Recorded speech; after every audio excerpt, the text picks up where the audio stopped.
Hello दोस्तों, कहानी सुनने के बाद प्लीज़ चैनल को सब्सक्राइब करना ना भूलें। धूप का एक टुकड़ा पर्दों पर अठखेलियाँ करता हुआ आंगन में उतर आया था। खिड़की के शीशे से पार होती धूप सतरंगी आभा बिखेर रही थी। उस आभा से मेज पर रखे कागजात रंगीले हो चमकने लगे थे। बड़े ही सुरुचिपूर्ण ढंग से सजी टेबल थी। आलोक पिछले 10 मिनट से मेज को निहार रहा था। फिर वह दराजों को एक एक कर खोलने लगा। हार कर कुछ देर बैठ गया, फिर बड़ी मुश्किल अपने शब्दों को संभालते हुए बोला, संजना, कल यहाँ कुछ कागजात रखे थे। केस के लिए कितने अहम थे, कहाँ गए? दूसरी तरफ से कोई आवाज़ नहीं आई। एक लंबी चुप्पी। संजना संजना, फिर कोई आवाज़ नहीं। वह हार कर पास लगे दीवान पर बैठ गया। अरे, आप यहाँ बैठे हैं, मैं पूरे घर में देखा हूँ। यह लीजिए प्रसाद। संजना का यह लापरवाह लहजा और अति उत्साह ही था जिस पर आलोक कभी फिदा था, पर अब सब कुछ बदल चुका था।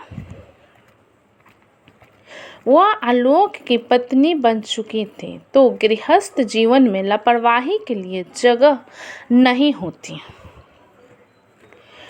और उत्साह तो फीके रंगों सा साल 2 साल में ही उड़ चुका होता है। संजना, मेरे कुछ जरूरी कागजात रखे थे मेज पर, कहाँ हैं? कब से ढूंढ रहा हूँ। कितनी बार कहा है मेरे टेबल के चीज़ों को ना छुआ करो। यहीं तो रखे हैं, दराज खोलते हुए संजना ने कहा और डायरी के नीचे से कागजों का पुलिंदा निकालकर आलोक के सामने रख दिया। मजाकिया लहजे में संजना आलोक को निहार रही थी। तभी आलोक लगभग चिल्लाते हुए बोला, बस करो संजना। जब एक बार कह दिया इस मेज को नहीं छूना है तो मतलब नहीं छूना है। गरजती हुई आवाज से घबरा सी गई संजना। मुंह पर तो जैसे ताला लग गया, पर अपमान के आवेग से वह तिलमिला गई और गुस्से में पैर पटकती हुई वहां से चली गई। आलोक और संजना की शादी को 5 साल हो चुके थे। दोनों को परिवार वालों ने ही रिश्ता तय किया था, पर सगाई से शादी के बीच के 1 साल के समय में दोनों एक दूसरे को अच्छी तरह समझने भी लगे थे और चाहने भी। शादी के बाद जिंदगी अपनी लय में चल रही थी।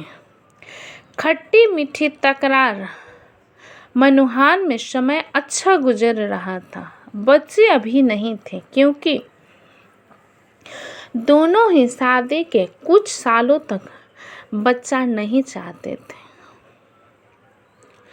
लेकिन 5 साल गुजरते दोनों मन बना चुके थे कि घर में एक नन्हे मेहमान का आगमन होना चाहिए।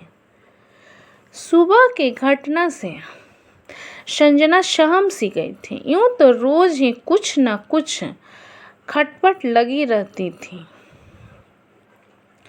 पर संजना उसे नज़रअंदाज कर देती थी। पर कुछ दिनों से दोनों के बीच की नोक झोंक कलह का रूप ले लेने लगी थी। कभी आलोक आवेग में रहता तो कभी संजना। अब से उसने आलोक की स्टडी में जाना ही बंद कर दिया। दिन ब दिन दोनों के रिश्तों में खिंचाव बढ़ने लगा था। कभी संजना खींच उठती तो कभी आलोक। इस कदर बढ़ते झगड़ों ने उनके माता पिता बनने की उम्मीद पर पानी फेर दिया। बात ज़्यादा बड़ी नहीं थी, पर दोनों का अहम झुकना नहीं चाह रहा था। रिश्तों में जब प्यार और समर्पण की जगह अहम ले लेता है तो दरार आने की संभावना बढ़ जाती है। और अगर टकराव दोनों ही ओर से बड़े वेग से हो तो स्थिति के भयावह होने में समय नहीं लगता। एक हफ्ते बाद ही करवा चौथ था, पर संजना का मन खिन्न था। कुछ तैयारी का मन ही नहीं करता था। ऊपर से तबीयत भी नासाज लग रही थी उसे, लेकिन आज बाजार से सामान लाने जाना जरूरी था। आलोक से वह मदद नहीं लेना चाहती थी, इसलिए स्कूटी पर जाने का निर्णय लिया। पर स्कूटी में पेट्रोल खत्म था। वह थक कर वहीं बैठ गए। आलोक ने उसे परेशान देखा तो वह बाहर आया और परेशानी का कारण पूछा। स्कूटी को देखते हुए आलोक बोला, कहीं जाना है? चलो मैं ले चलता हूँ। मुझे भी बाहर काम है। संजना ने कुछ जवाब नहीं दिया। तुम बैठो, मैं तैयार होकर आता हूँ। संजना आलोक की स्टडी में बैठ गई। कुछ देर तो वह चुपचाप बैठी रही, लेकिन चारों ओर फैले कागज और किताबों को देखकर उसके हाथ मचलने लगे और आखिरकार पूरी टेबल व्यवस्थित करने पर ही रुके। आलोक के कदमों की आहट सुन वह बाहर आ गई। आलोक ने संजना के लिए कार का दरवाजा खोला तो संजना का मन जाने कैसा पानी पानी सा हो गया। आज बहुत दिनों बाद दोनों एक साथ बैठे थे। बाहर जाने के बहाने ही सही, दोनों चुप थे। दिल दिया गला करांगे नाल बैठ के गाने के बोल सुन दोनों की नजरें टकराई। मन में पिघला पिघला, पर अहम उसका क्या, दोनों ही दीर्घ नजरों फेर ली। बाजार की सैर कर दोनों लौट आए। शाम हो चली थी तो संजना किचन में खाना बनाने लगी और आलोक बालकनी में टहलने लगा। मन न जाने क्यों उचाट सा था। संजना से बात करनी चाहिए तो देखा वह व्यस्त है। थक कर वह स्टडी में चला आया। वह मेज पर रखी किताब को खोलकर बैठा ही था कि एक सूखा हुआ गुलाब किताब की परतों से सरक कर नीचे आ गिरा।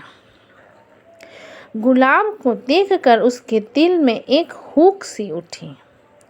यह गुलाब संजना ने पहली बार अपने प्यार का इजहार करते वक्त आलोक को दिया था। गुलाब को उठाते हुए वह बिखर गया। आलोक का कलेजा धक से रह गया। न जाने कितने बुरे ख्याल दिमाग में आने जाने लगे। वह दौड़कर संजना के पास गया। कुछ था जो वो अभी इस पल कह देना चाहता था। वहां पहुंचकर उसने देखा संजना हाथ में वह साड़ी पकड़े खड़ी है जो आलोक चुपचाप उसके बेड पर रख आया था। सुनो संजना, तुम्हारी चुप्पी बर्दाश्त नहीं होती। गुस्सा हो तो लड़ झगड़ लो यार, तुम्हें पूरा हक है। तुम चाहो तो मेरा सारा घर अस्त व्यस्त कर दो, मैं कुछ नहीं कहूँगा, पर कुछ कहो। आलोक, गुस्सा नहीं हूँ, नाराज हूँ, मनाओ तो सही। थोड़ा और नखरे कर लेने दो। ऐसी 10-12 साड़ियाँ और मिल जाए सरप्राइज में,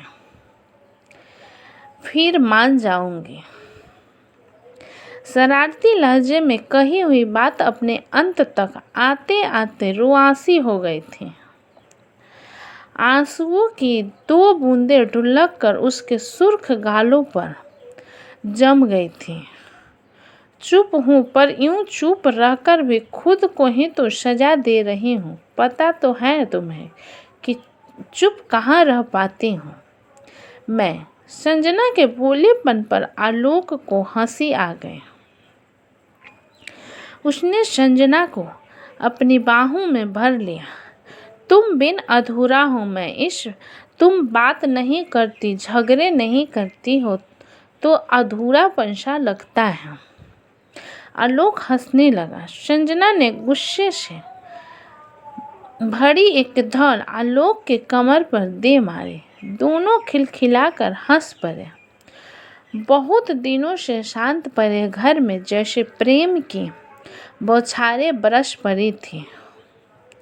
माहौल खुशनुमा, मन खुशनुमा, जीवन में संपूर्णता और क्या चाहिए जीने के लिए।